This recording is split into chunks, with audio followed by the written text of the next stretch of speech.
After 5 years of owning an e-cargo bike, I thought it was about time that I shared what it's like living with one. Do I regret giving up a second car? How much money has it saved me? And what reasons might make you consider switching? Well, keep watching to find out.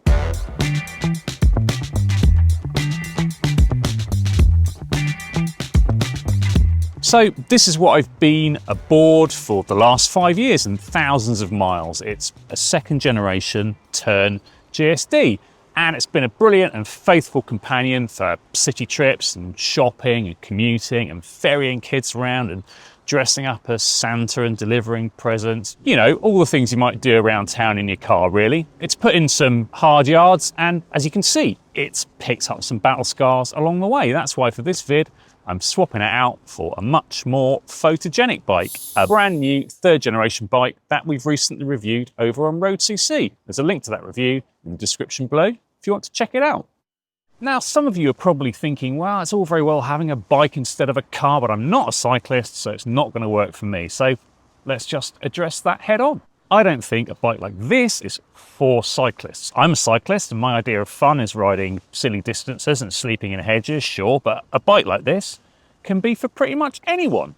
Why? Because it's just easy. My main bit of advice to you would be just go, try one. I've lent this bike or one like it to loads of people over the years, and every time they've come back with a big smile on their face and said something like, now I understand. If you try it, you'll get it. But for now, let me talk you through it. Firstly, let's cover why it's easy to get along with. Now, riding a long tail like this Tern, it's as easy as riding a normal bike. It's easily adjustable, so more than one person in your household can use it with just a few simple tweaks.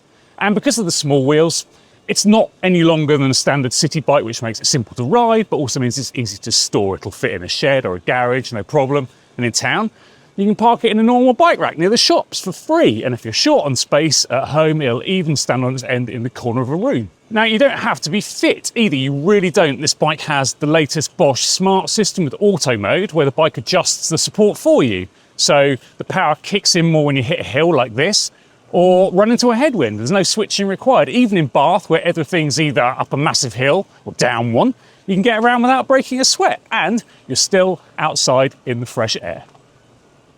Sounds good? Even so, you might put yourself in the curious but concerned category. You might have seen footage of e-bikes catching fire. You might be worried about finding safe routes, and both of those are valid concerns. Now, in terms of safety, this Tern is about as safe as e-bikes get, really, and we've got a whole video on what to look for. There's a link coming up for that now. But in short, the electrical system is fully certified as fire safe, and the frame is tested and rated to the highest standards too. For staying safe while riding, there are lots of resources to help you. Route planning apps like Komoot and Ride with GPS can help you plot less traffic-heavy routes, and there are loads of local cycling groups on Facebook who can give you advice. Your work might have a bicycle user group too, or there might be a bike bus scheme locally where everyone rides together for safety in numbers. The weather is a concern for many people too, and yes, you will occasionally get wet, but you'd be surprised how rarely that actually happens. If you're new to cycling, it's a good idea to start in the summer when it's warmer and drier so you can get your confidence up. But even if you commute by bike every day for an hour all year, it only averages out at a couple of wet rides a month in the UK. And if you're ferrying kids, then the GSD has accessories that can keep them dry at least. It also has full mudguards, of course. And the great thing about an e-bike is you can wear proper full waterproofs and you won't get sweaty. But don't beat yourself up if you don't want to or can't cycle every day. Every trip you take on a bike is one less in a car. Okay, so say you're interested, what are the practicalities? Well, something I hear a lot is, well, you can't carry as much as you can in a car. What if I want to buy a fridge? For some reason, it's always a fridge. Well, firstly, it's 2025. You can have a fridge delivered these days if you really need one. No one is claiming that a bike like this can do everything a car can, although if you really wanted to haul a fridge on your bike, well, there are ways, but think about your car journeys and where you actually go and what you actually carry.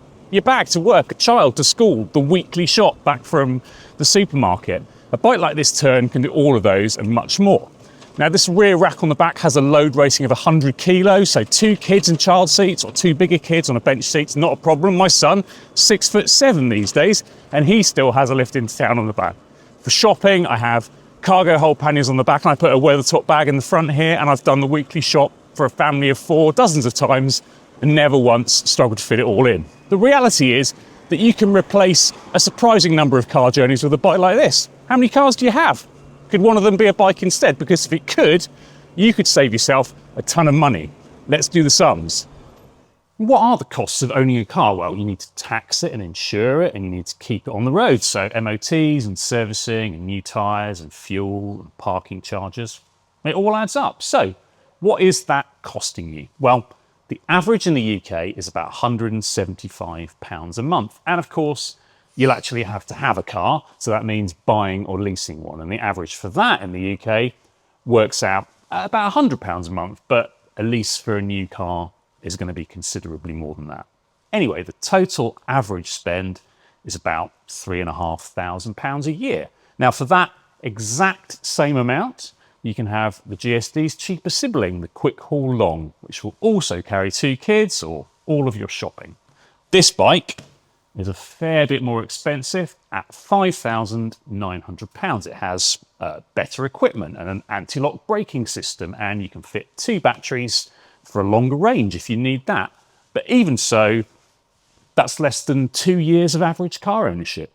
E-bikes have running costs too, of course, but they're nothing like those of cars. I charge this bike once or twice a week, and that probably costs me in the region of 30p. So over a year, that's maybe £25. And you have to keep a bike maintained.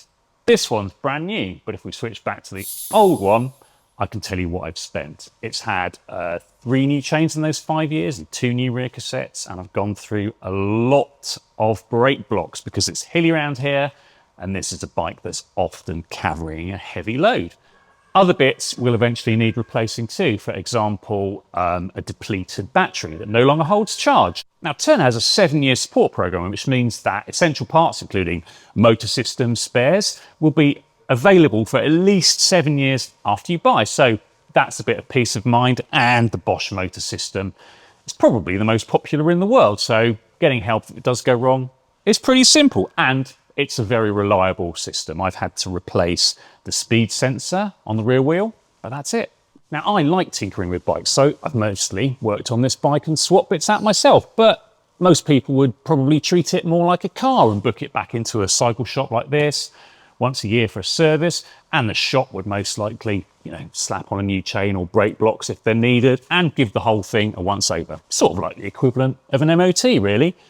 For a bike like this and a shop like this, that's likely to cost you maybe £200 a year. And your home maintenance will probably be as simple as keeping it charged and checking the tyres are pumped up. Time to answer the question I asked at the start then. How much has it personally saved me? Well, I can't know for sure how much my non-existent car would have cost, but I can tell you for sure that as a second vehicle and a city run around, it wouldn't have been an especially good or expensive car. So that means costs would be below average. Let's pluck a figure out of the air and say it would have cost me a conservative £2,000 a year in all. So 10 grand for 5 years of driving.